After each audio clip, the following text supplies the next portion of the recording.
سألت نفسك ليه الناس بتخاف تروح منطقة رشدي؟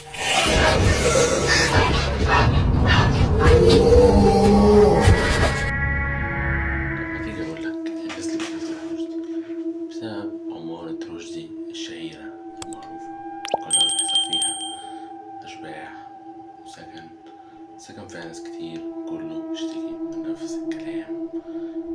فتح على المية بالليل وغيره ياما، والناس كلها نايمة.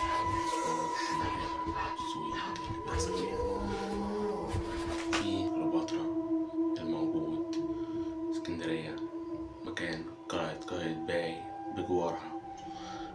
طبعا هو مش موجود لأنه حاليا تحت المية، بس لو رحت بالليل زي ما متروحش هتشوف إضاءات ياما تحت المية. حراس كليوباترا موجودين تحت المية، الجن بتاعهم مسكون تحت.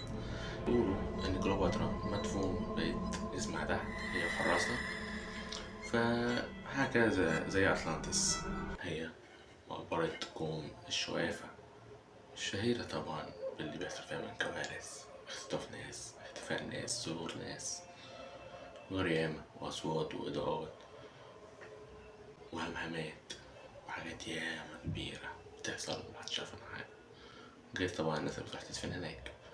وغالبا بقى في نسبة 2% 1% بقوا بيروحوا هناك مبقاش فيها.